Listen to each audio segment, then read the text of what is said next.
Los nuevos desayunos de Mr. Donut presentan.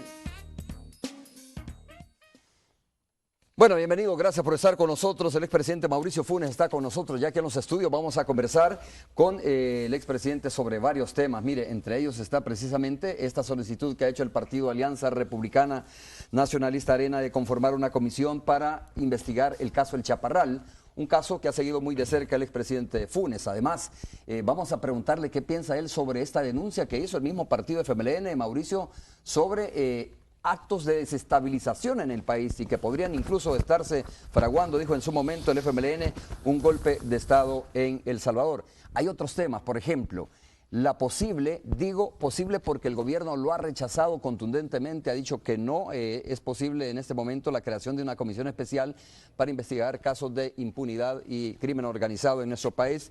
En Guatemala existe lo que se llama la CICIG, aquí sería la CICIES, ¿no? En todo caso, pero reitero, el gobierno ha dicho que no va a pedir la conformación de una comisión. De todas formas, Arena insiste en que sería necesaria crear una comisión como esa para investigar algunos hechos que se han cometido en nuestro país.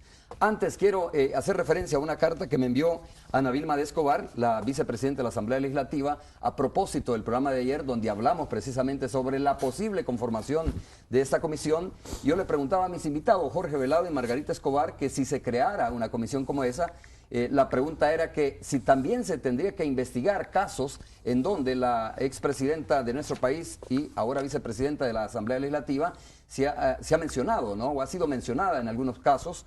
Y pues ella, a raíz de eso, me envía una carta, que es una carta, doña Ana Vilma, de 4 páginas, ¿verdad? O sea, la voy a mostrar, es prácticamente, no la puedo leer en este momento, pero voy a hacer referencia nada más a 2 aspectos fundamentales. En uno de ellos dice que la pregunta suya, Romeo, a sus entrevistados, dice, es una pregunta válida. Ella lo reconoce, que la pregunta que yo hice a mis invitados es una pregunta válida, y al final hace un recuento también sobre cómo sucedió este proceso de investigación en su contra, que se generó desde la Corte de Cuentas de la República. Hace un recuento y al final dice en esta carta también que quedó libre de cualquier responsabilidad. Así es que, Ana Vilma, con gusto, si usted quiere venir la próxima semana para ampliar esta información, para ampliar esta carta o para hablar de este caso específicamente, será un gusto esperarle aquí y atenderle para conversar sobre este tema, ¿no? Pero, reitero, es prácticamente imposible leer esto, que no es una carta, sino más bien un documento donde detalla todo el proceso de 4 páginas. Bienvenido, Mauricio, muchas gracias por estar con nosotros. Buenos días y muchas gracias por la invitación. Un saludo a ti, un saludo a todo tu equipo de trabajo de Canal 12 de Televisión, de Noticiero Hechos, y por supuesto también a la audiencia. Mauricio, ayer le preguntaba yo precisamente a Jorge Velado, presidente del COENA, y a Margarita Escobar, que si se trataba de una revancha, ¿no? El hecho de que se buscara crear una comisión para investigar la construcción de la presa del Chaparral, a propósito de que el expresidente Mauricio Funes fue una figura que insistió mucho, que empujó mucho una investigación en contra del expresidente, Francisco Flores. Y me decía, no se trata de eso, lo que se trata es de investigar si en realidad la construcción de la presa del Chaparral o la licitación específicamente de la presa del Chaparral siguió el proceso que debía seguir, Mauricio. Leí tu artículo en la página.com.sb, donde tú haces un recuento precisamente de cómo se dio esta situación. ¿Qué piensas de esta demanda o esta solicitud del partido, Arena? Es lógico que Arena diga que no se trata de una revancha, pero no tiene otra explicación. Veamos primero la naturaleza de las comisiones especiales de investigación que la Asamblea puede crear porque le faculta la Constitución. Son comisiones para investigar asuntos de interés público. Y son asuntos que no han merecido la atención de aquellas instituciones del Estado que son las encargadas de auditar, por ejemplo, fondos públicos como la Corte de Cuentas de la República o incluso la Fiscalía General de la República a través de la Unidad Anticorrupción. Cuando, siendo presidente, el equipo jurídico de CEL presenta un aviso ante la Fiscalía General de la República para que se investigaran supuestas anormalidades o irregularidades en el proceso de venta de las acciones de la GEO a la empresa italiana Enel Green Power. En ese momento ya existía una comisión investigadora creada por la Asamblea Legislativa que recomendó justamente que se le imputaran una serie de delitos a 8 exfuncionarios del gobierno del expresidente Flores y a ejecutivos de Enel de aquel entonces. Cuando la Asamblea crea esa comisión, no existía ninguna investigación de carácter judicial. El Ministerio Público no había tomado iniciativa para investigar el caso. Lo mismo ocurrió con el expresidente Francisco Flores. Cuando yo hago público un reporte de operaciones sospechosas elaborado por la Red de Investigación de Crímenes Financieros del Departamento de Estado y solicito a la Fiscalía que se abra una investigación, tampoco la Fiscalía abre de inmediato una investigación. Y la Asamblea decide investigar porque se trata de un asunto de interés público sobre el cual un mandatario, en este caso mi persona, había presentado un aviso o un reporte de operaciones que llega a la Fiscalía, a la Unidad de Inteligencia Financiera y que por lo tanto merecía la atención de las autoridades judiciales. Hoy es diferente. Ya hay una investigación, hay un expediente que desde meses atrás un equipo de 3 peritos, abogados especializados en la materia, están investigando para el Ministerio Público. ¿A qué viene entonces crear una comisión investigadora sobre el Chaparral? Primero, si ya existe una investigación por parte de la Fiscalía. Me parece una falta de respeto a aquel órgano del Estado o institución del Estado que de acuerdo a la norma constitucional tiene el monopolio de la investigación penal.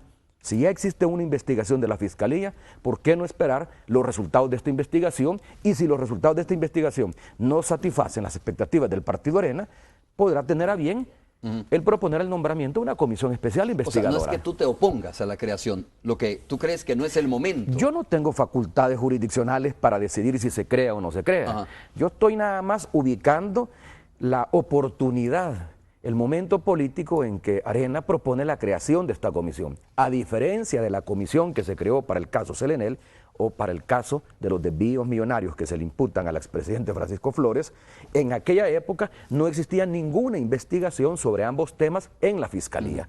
Ahora, no solo la Fiscalía está investigando, y hay que esperar los resultados de esa investigación, sino que además la Corte de Cuentas ha realizado 4 auditorías, 3 de ellas de carácter preventivo, la última recién la acaba de terminar, y por lo tanto, si hay una investigación de la Corte de Cuentas y los diputados y diputadas de Arena pudiesen abocarse a esa investigación, si se está llevando a cabo una investigación por parte de la Fiscalía, ¿a qué viene crear una comisión legislativa que pudiera entorpecer el proceso de investigación que lleva a cabo la Fiscalía o incluso ponerlo en el contexto de la campaña política y de la campaña de desestabilización que ha anunciado el FMLN? Ahora bien, hasta ahora yo no he escuchado a ningún diputado o diputada del Partido Arena plantear en la mesa argumentos válidos que lleven a la necesidad de investigar un tema como el proceso de licitación que se hizo no en mi gobierno, se viene haciendo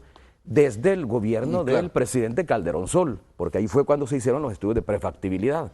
Luego con Flores se hicieron los estudios de factibilidad y fue en el gobierno del expresidente Saca, bajo la presidencia de Nicky Salume, hijo, cuando se lleva a cabo la licitación. Mauricio, si hubo una falla de origen, ¿dónde se ubica? Yo no sé si hay falla de origen, pero en todo caso, si hay falla de origen, históricamente... donde se autorizó, digamos, la construcción de la presa. Bueno, si hay una falla de origen, si hay irregularidades en el origen de este proceso... a eso me refiero. Entonces esto viene desde la administración del expresidente Flores. Si es que esta no es una obra que se la inventa el gobierno del presidente Saca, ni tampoco es una obra que me la invento yo o que inicio yo. Se hicieron los estudios de factibilidad ya desde la administración del presidente Calderón Sol, y una firma alemana recomendó la construcción de una central hidroeléctrica en el municipio de Carolina, al norte del departamento de San Miguel, justo en el lugar donde está siendo construida. Luego se volvieron a hacer estudios de factibilidad y fue el expresidente Flores quien empujó la construcción de esa central hidroeléctrica. No le alcanzó su mandato para construirla, inició la construcción el gobierno del presidente Saca. Entonces, primera cosa, si hay alguna irregularidad, pero tendrían que decir cuál es la irregularidad. Lo único que han dicho es que les parece que se pagó un sobreprecio. ¿De dónde sacan ellos que se ha pagado un sobreprecio? Dicen que la obra está abandonada porque se ha estigmatizado y se ha identificado despectivamente como el hoyo, el Chaparral. Ese hoyo que fotografía permanentemente, casi en forma sistemática, el diario de hoy, es justamente la parte del dique donde va depositado el cuarto de máquina y el generador de energía eléctrica. la turbina principal, que es la que justamente se activa con el movimiento de las aguas y es la que genera los 60 o 70 megavatios ¿No hubo sobreprecio que está en ese previsto. entonces? En opinión de la Corte de Cuentas, no. En opinión de los consultores nacionales e internacionales, no. Te explico la historia y la resumo, que es lo que planteo en el artículo al que has hecho referencia de la página.com. Ya en el gobierno, en el 2010, ya habiendo iniciado la obra, ya habiéndosele pagado 85 millones de dólares a Astaldi durante el gobierno anterior, porque cuando nosotros tomamos el gobierno, la obra, insisto, ya llevaba avance, Astaldi ya había sido contratada, Intertecne ya había elaborado el diseño y lo presentó.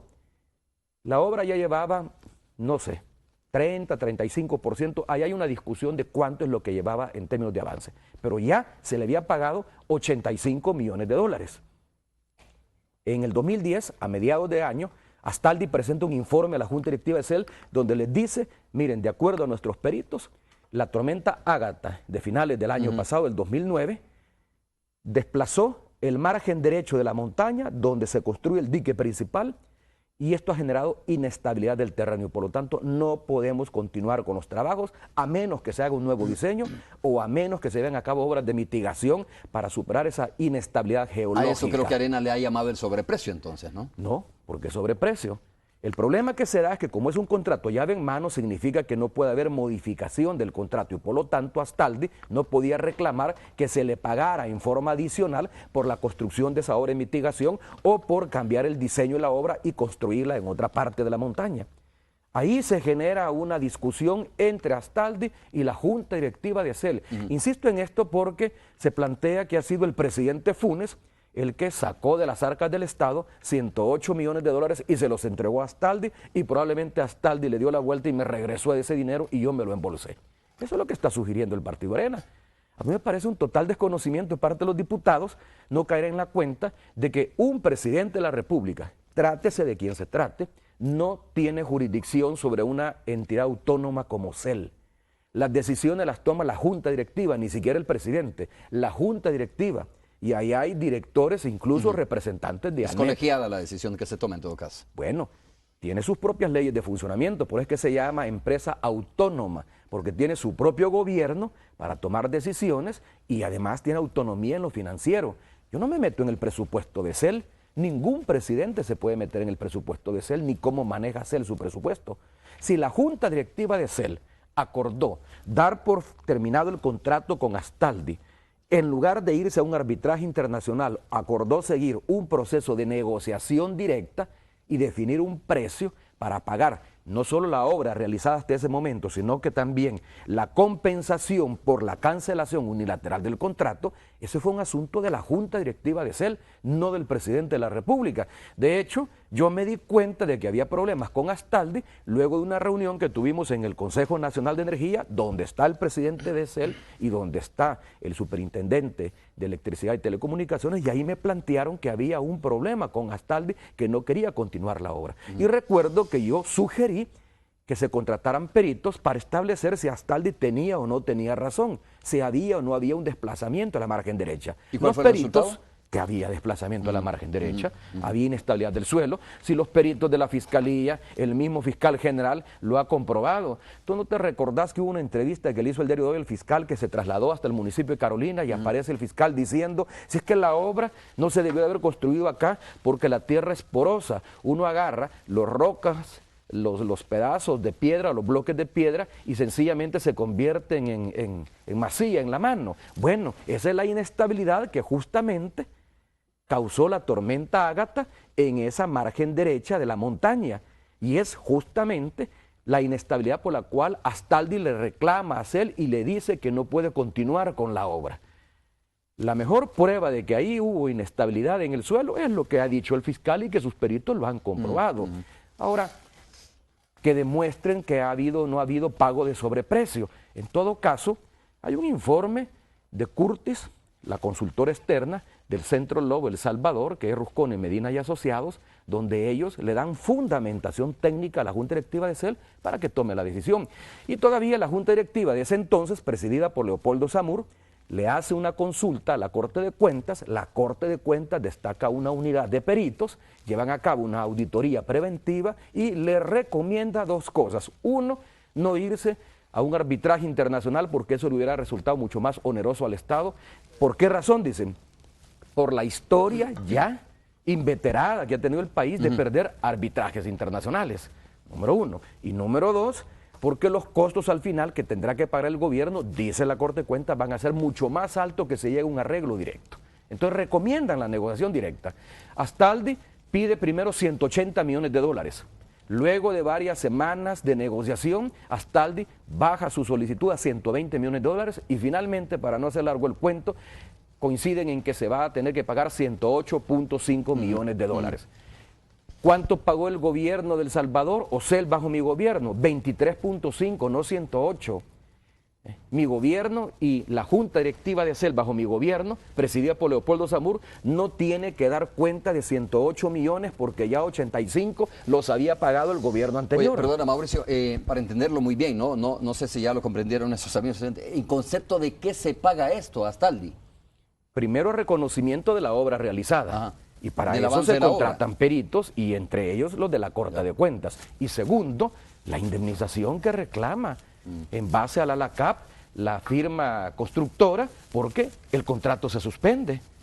Entonces, en base a eso, si es lo mismo que se hace un arbitraje internacional, de la misma manera como Pacific Rim va a un tribunal internacional para demandar al Estado salvadoreño por incumplimiento al no concederle el contrato de explotación minera, luego que durante el gobierno Flores se adquirió el compromiso de concederles ese contrato, a saber por qué razones, de la misma manera como Enel Green Power va a un tribunal internacional y va al centro de controversias de Washington, el CIADI, a negociar un arreglo amistoso, de la misma manera lo hace también el CEL con Astaldi, solo que lo hace en sede administrativa, lo hace acá y no lo hace en un tribunal internacional. ¿Por qué razón crees tú que es una persecución política? Digo, porque lo acabas tú de mencionar, ¿no? A mí me parece más que se trata de una persecución política, pregunta misma que yo elaboraba ayer a mis dos invitados. Yo no he dicho que es persecución razón? política. Ajá. Yo lo que he dicho que es cortina de humo.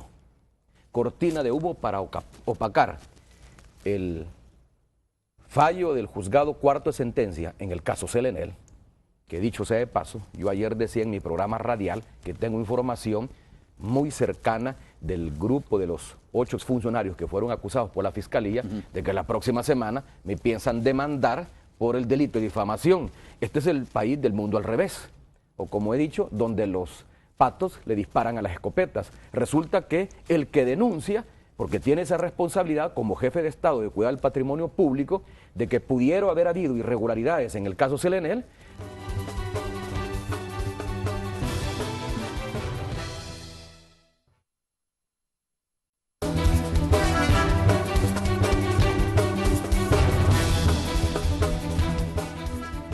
De regreso, gracias por continuar con nosotros. Bueno, nuevamente tuvimos una falla en el servicio de energía eléctrica, es la tercera vez, ¿no?, consecutiva que nos pasa esto, así es que llamamos a quienes sirven la energía eléctrica en esta zona a tomar, digo, cartas en esto, no solo por nosotros, sino también por toda la industria que se genera aquí en el contorno y los hogares y las familias que son afectadas.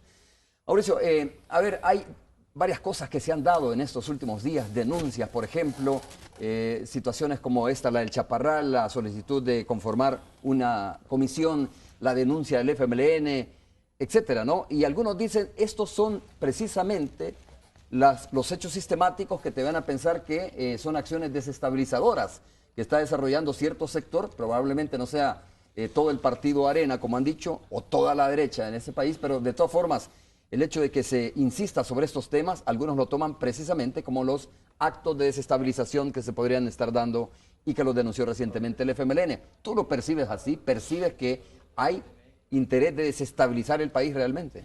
Bueno, es que la dirigencia de Arena tiene una vocación desestabilizadora. Yo no diría una vocación golpista, una vocación desestabilizadora. Remontémonos a la historia. En la segunda mitad de los años 80, bajo el gobierno de Napoleón Duarte, Arena, junto con la ANEP de aquel entonces, llevaron a cabo un paro empresarial que, por cierto, solo el Canal 12 fue el único medio de comunicación que no se sumó al paro de 2 días. ¿Cuál era el propósito del paro? Porque por primera vez ocurría un hecho genuino, como es que fuesen los empresarios los que paraban las maquinarias, los que cerraban sus negocios y no los trabajadores, cuando convocaban en aquellos años a una huelga general, porque estaban en contra de las medidas económicas que había adoptado el Partido Demócrata Cristiano, desde su participación en la Junta de Gobierno que siguió al golpe militar del 79. Pararon el país por 2 días. ¿Cuál era el propósito? Desestabilizar al gobierno, obligar al gobierno a que diera marcha atrás en una reforma tributaria progresiva que gravaba al capital. Porque el impuesto que justamente puso Napoleón Duarte fue el que luego Cristiani, con control sobre la Asamblea Legislativa, quitó, que es el impuesto al patrimonio, a los grandes capitales y el impuesto a las sucesiones. Desde entonces, Arena se ha caracterizado por esa vocación desestabilizadora. Solo cuando llega el control del Ejecutivo en 1989 que renuncia a esa vocación porque ya tiene el control del Ejecutivo y pone el Ejecutivo justamente al servicio de los intereses de un pequeño grupo de poder económico. Viene el 2009, pierde Arena las elecciones, pierde el control del Ejecutivo, pierde ese instrumento de dominación, ese resorte político que le permitió durante casi 20 años acumular riquezas, concentrar poder económico a través de las privatizaciones, orientar la economía hacia eso, debilitando al Estado, y entonces renueva su vocación desestabilizadora. Y más ahora, en este segundo periodo o en este segundo gobierno del FMLN, que gana el presidente Sánchez Serén el año pasado, continúa con su vocación desestabilizadora. Han dicho eso de la denuncia del golpe de Estado. Primero, lo del golpe de Estado me parece que fue un símil utilizado por la dirigencia del FMLN. No hay golpe de Estado. No buscan quebrantar la institucionalidad recurriendo a los militares o agentes externos, como ocurrió en el pasado o ocurre en otros países. La Fuerza Armada es una institución disciplinada, democrática, obediente al poder civil. Pero sí pueden utilizar otros métodos. Por ejemplo, influyendo en las decisiones de la Sala de lo Constitucional. Cuando la Sala admite un recurso y como medida cautelar impide la emisión y negociación de bonos del Tesoro Nacional por 900 millones de dólares, le quita combustible a la maquinaria gubernamental para funcionar. Le quita combustible. Son 900 millones que el gobierno, por las razones que sea, necesita para funcionar. Y sencillamente esta decisión le quita combustible. Se puede llegar a paralizar la maquinaria estatal por esa decisión. Es decir, la Sala prestándose a esto. Yo no voy a ser quien para juzgar a la Sala si se presta o no se presta. Pero que está en este esquema, obviamente que está en este esquema. Por eso es que tiene razón el FMLN y otros diputados que acompañaron al FMLN en esa decisión que tomó la legislatura anterior de pedirle a la Sala que resuelva cuanto antes, porque ahorita hay un impasse. Y el gobierno tendrá que buscar medios alternativos para hacerle llegar a recursos y poder funcionar. Mauricio, ¿cuál es la diferencia entre la denuncia, ¿no? Con fundamento, digo, ¿no? Y los hechos desestabilizadores? Porque alguien podría decir, mire, el hecho de que yo me pronuncie a través de las redes sociales y que muestre mi descontento hacia este gobierno, al Ejecutivo, el hecho de que pida una conformación de una comisión, ¿por qué debe tomarse como acciones desestabilizadoras? ¿Cuál es el fundamento? ¿Cuál es la diferencia? Bueno, tú lo has dicho, la denuncia con fundamentos. ¿Cuál es el fundamento? Solo porque se le ocurrió a los diputados de Arena de la legislatura anterior, particularmente a Edwin Zamora y Mario Valiente, poner un aviso en la Fiscalía y exigir en la comisión que se creó para el caso Selenel, incluir en la investigación al Chaparral y a la 5 de noviembre. ¿Y por qué no se incluyó en la investigación también Nejapa Power o Duke Energy? Donde ahí la operación fue realmente misteriosa. Se le vende a Duke Energy la maquinaria que tenía para la generación térmica de energía y paga como 120 millones de dólares por ello. Y luego después hace un contrato con Duke Energy para pagarle energía no servida por si acaso hay interrupciones como la que acabamos de experimentar o periodos prolongados en las que no se genera energía o hay una reducción sensible de la generación hidroeléctrica en el país. Y entonces viene y recupera con ese contrato por energía no servida lo que antes había tenido que darle a Cel por la compra de la maquinaria que le vendió Cel. Entonces, eso no lo quisieron investigar. Ellos querían investigar el Chaparral. Insisto, si hay informes de auditoría, si hay una investigación de la Fiscalía General de la República, ¿por qué crear una comisión especial investigadora? Esperemos a que los peritos de la Fiscalía den sus resultados y sobre esa base que tomen la decisión que estimen pertinente. Yo estoy plenamente convencido de que lo que se actuó por CEL bajo mi gobierno está apegado a la ley, a la LACAP, porque se siguieron los procedimientos para llegar a este arreglo amistoso, el mismo arreglo que en CIAD y en Washington llegó en él con CEL. También allá fueron a arreglar y nadie ha cuestionado ese arreglo. Pues este arreglo al que se llegó implicó el pago de 23.5 millones adicionales a los que ya se había pagado, pero ese pago está respaldado por una investigación que realiza la Corte de Cuentas de la República, que se conoce como auditoría preventiva. Yo escuché a la señora Ana Dilma, a propósito que tú la citaste hoy, decir en otro canal que los informes de la Corte de Cuentas no son vinculantes. ¡Qué ignorante! ¿Cómo que no son vinculantes? Entonces, para ella ya sí son vinculantes. Cuando te manda esta carta y te dice que quiero recordarles que los reparos patrimoniales que me hicieron en el tiempo en que yo fui directora general del IS, que totalizaban 17 millones de dólares, ya no hay ningún reparo. La Corte de Cuentas estableció que no hay reparo y no hay responsabilidad ni administrativa ni patrimonial. Ah, bueno, entonces ahí sí, el finiquito que le da la Corte de Cuentas, ese sí es vinculante. Y el finiquito que le da la Corte de Cuentas, o 4 finiquitos que le ha dado la Corte de Cuentas a la Junta Directiva de CEL, presidida por Leopoldo Sabur, esos no son vinculantes. Entonces, vayamos al fondo. ¿Cuál es el propósito? Y lo estaba diciendo antes de la interrupción. El controversial fallo del juzgado cuarto de sentencia que por un subterfugio legal son sobreseídos.